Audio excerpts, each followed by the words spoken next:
One does not simply rock up and destroy the world number 8, a guy who just qualified for the Candidates 2026, unless your name is Hans Smoked Niemann. He absolutely blew Pragg off the board here with 2 Brilliancies, 30 move destruction. It was in a rapid play game in India, brand new tournament, just kicked off. This is unreal. And then I'll show you how he finished the day. Pragg with black plays pawn to c6. The Caro-Kann defense, not a defense I associate with Pragg, but they play everything, these top guys. Now we see pawn e5, the advanced variation, and this bishop heads out. Knight f3 and e6 sets up the party hat pawn formation, but there's nothing fun about this for Pragg.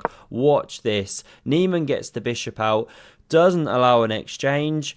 This variation keeps all the pieces on the board. Knight developing, surely to push c5. No, watch this. Castles, and these are some of the common moves for black. Occasionally we see this, and usually c5's on the way, but bang! a5. This is modern chess for you. Very often this move works well with this pawn structure, but it's ambitious. Watch this. Niemann carries on developing. a4, bishop d2, lovely knight bishop bathtub, and a3. Pragg's a man on a mission. He does induce the weakness, gain a load of space, lovely job on the dark squares, but he's losing time. And h6, boy oh boy, that's the 7th pawn move in the first 9 moves. That's risky chess.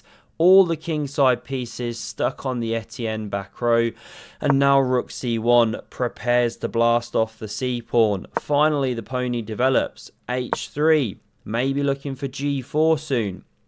This bishop backs up anyway, clears a square for the knight. Rook e1 on the board. Both cannons blasting now. Niemann's primed for action, and knight f5 gets to an aggressive square, prepares to develop. Bishop d3, Niemann whispers, stack my bishop, and bishop e7, of course. Natural knight e2. Wonderful rotation. We see the point of the bishop move. We see what's on the way. Surely you now castle the king. Not played. We're in the back cave here. This is the big problem. This knight is a monster. Say you back the bishop up, you don't want your structure ruined. Well, it stops any f6 business, which is often a theme. And if you try c5 now, sorry, white to move, c4, now let's say takes, and then c5, well, the knight here really lends itself to supporting d5. I mean, playable anyway, even without the knight, but seriously, these are bad pawn structures for black. Let's back it up. We didn't see castles. Pragg plays the very stinky pawn c5.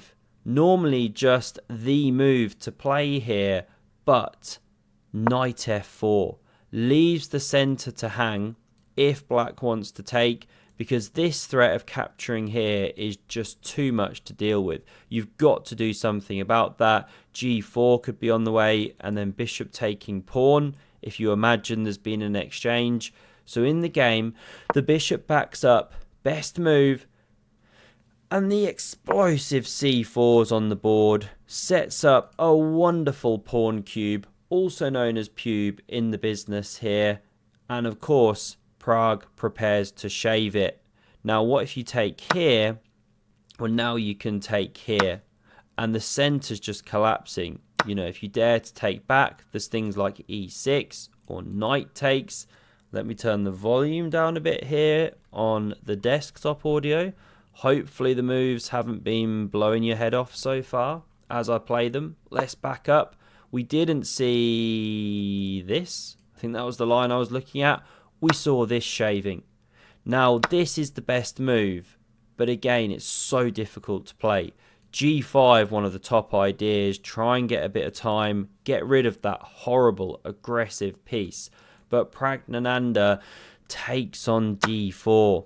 Again, if castles, d5 was on the way. Horrible pawn structure. So he tries for this, but Niemann unleashes the first of two brilliancies. Can you guess the move? Will probably come to you if you play these structures regularly, know how to rip open the king.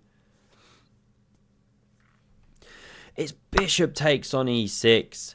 Now you could also have taken with the knight with some very promising attacking ideas, but this is most precise and Pragg castles. If he'd have taken knights hopping, queen hit, and say she heads here, preparing to meet check and moving of the king and taking of the rook with recaptures, well, the problem is many moves actually, but g4 is the strongest. Where's that knight actually going?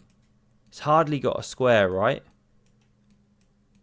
So you head in here to save it, takes, and now there's this horrible check. And it doesn't matter what you do, you're toast. Let's say this. Well, now queen takes, and you're hitting a knight. And not just that, if you try and defend with the queen, she's overloaded. No longer in contact with this square. Check. You can win a rook, or you can even go for more. You have to now block with a knight.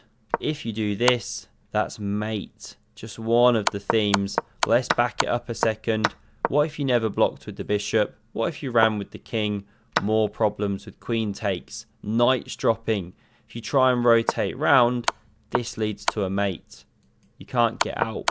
So really, you should try and give some space, but then you lose a piece. The whole thing's collapsing. So in the game, no takes. We saw the king run away with castles. You could simply take now, push e6, but Niemann goes for this one. e6 is still on the way. The seahorse is spawned to cover the square.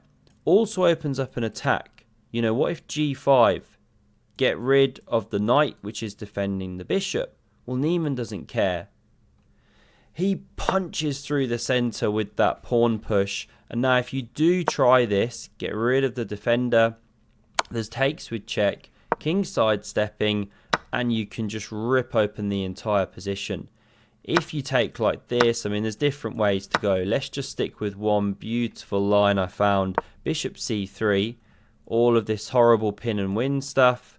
Now let's say this to block, but then this. What a queen sacrifice. Leads to a mate. How about that? Just one sample line upon g5. Not played. Pawn takes. This one took with check here.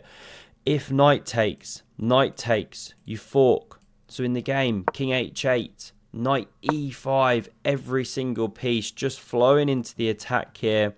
This is a threat, but also this is a threat. Both knights on the square, forking things. So in the game, knight takes does allow this, which we didn't want, but a fork was unavoidable. Pragg moves the queen, and Niemann doesn't even take on f8. He twists the knife with knight c7.